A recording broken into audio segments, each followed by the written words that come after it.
Shalom sahabat WB, Renungan Harian hari Selasa, tanggal 10 September 2024, berjudul Semua Hanya Bagi Dia. Pembacaan firman Tuhan diambil dari kitab Yohanes, pasal 3, ayat 22 sampai ayat 36. Sekali lagi, Injil Yohanes, pasal yang ketiga, ayat 22 sampai 36.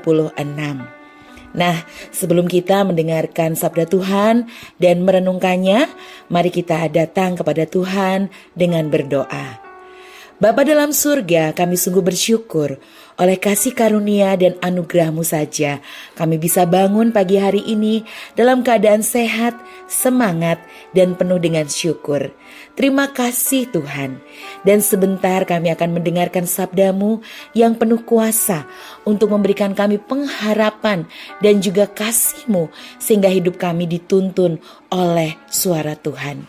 Di dalam nama Tuhan Yesus kami berdoa dan kami bersyukur. Haleluya. Amin. Baiklah sahabat WB, mari kita membaca bersama Injil Yohanes 3 ayat 22 sampai dengan ayat yang ke-36. Demikianlah sabda Tuhan. Kesaksian Yohanes tentang Yesus. Sesudah itu, Yesus pergi dengan murid-muridnya ke tanah Yudea dan ia diam di sana bersama-sama mereka dan membaptis. Akan tetapi, Yohanes pun membaptis juga di Ainon, dekat Salim, sebab di situ banyak air dan orang-orang datang ke situ untuk dibaptis. Sebab pada waktu itu Yohanes belum dimasukkan ke dalam penjara. Maka timbullah perselisihan di antara murid-murid Yohanes dengan seorang Yahudi tentang penyucian. Lalu mereka datang kepada Yohanes dan berkata kepadanya, "Rabi, orang yang bersama dengan engkau di seberang sungai Yordan dan yang tentang dia engkau telah memberi kesaksian, dia membaptis juga dan semua orang pergi kepadanya." Jawab Yohanes, "Tidak ada seorang pun yang dapat mengambil sesuatu bagi dirinya kalau tidak dikaruniakan kepadanya dari surga.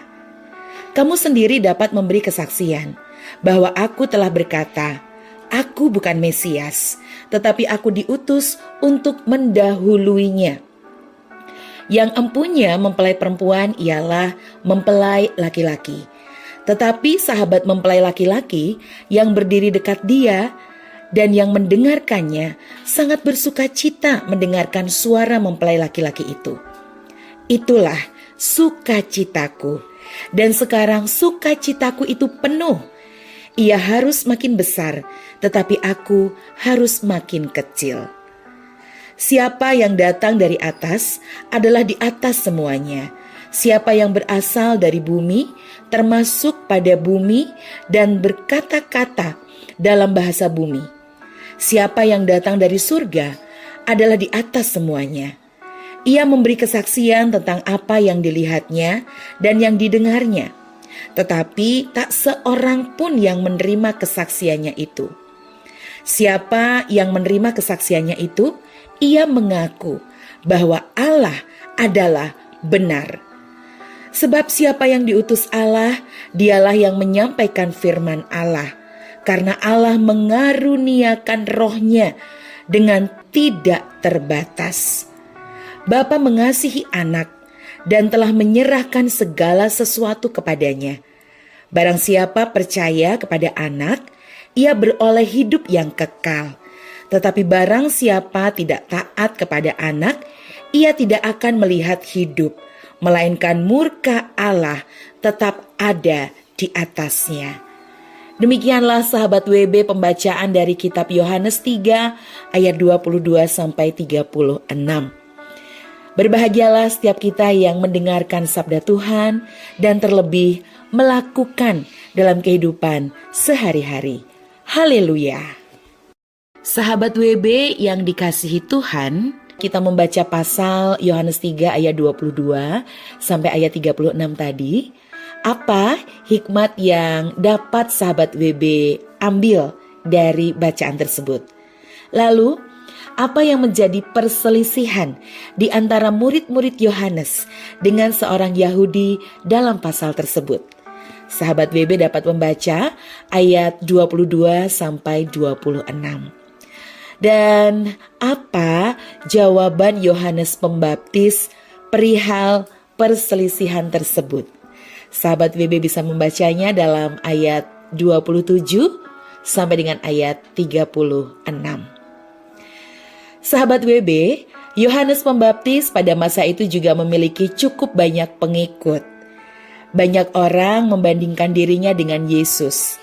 Dan bahkan beberapa orang Yahudi ada yang bertanya, apakah Yohanes adalah sang Mesias yang mereka nantikan? Namun Yohanes Pembaptis selalu menjawab bahwa ia bukanlah sang Mesias. Ia hanya seseorang yang membuka jalan. Melalui jawaban-jawabannya, kita ketahui bahwa kebesaran namanya tidak menjadikan Yohanes Pembaptis tersanjung apalagi sombong dan gila hormat. Ia harus makin besar, tetapi aku harus makin kecil. Yohanes 3 ayat 20 dalam Alkitab Terjemahan Baru, edisi yang kedua. Sahabat WB, sikap hati Yohanes mengajarkan kepada kita tentang kerendahan hati dan apa arti melayani dengan hati hamba. Segala hal yang kita saksikan kepada banyak orang bukan saja kisah tentang apa yang sudah kita lakukan buat Tuhan atau tentang kesuksesan dan keberhasilan pelayanan kita. Tetapi hendaklah kita bersaksi tentang kebesaran dan kuasanya atas apa yang telah Tuhan lakukan. Dan bahwa tanpa Tuhan kita tidak dapat berbuat apa-apa. Sahabat WB, menjadi renungan kita hari ini. Apakah kita masih setia melayani sekalipun orang lain tidak menghargai atas apa yang kita lakukan? Apakah yang menjadi motivasi kita dalam melayani?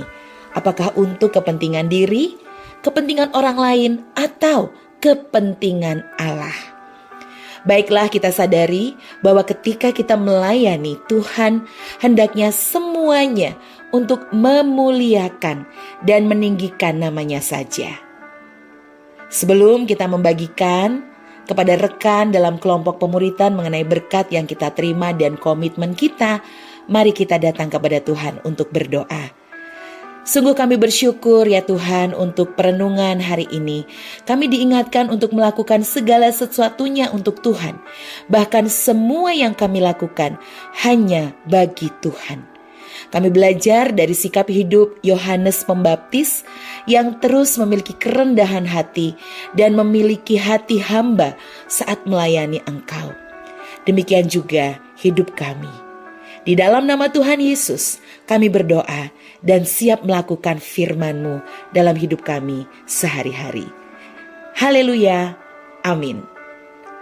Sahabat WB, ia harus semakin besar, tetapi aku harus semakin kecil. Yohanes 3 ayat 30 dalam Alkitab Terjemahan Baru, edisi 2.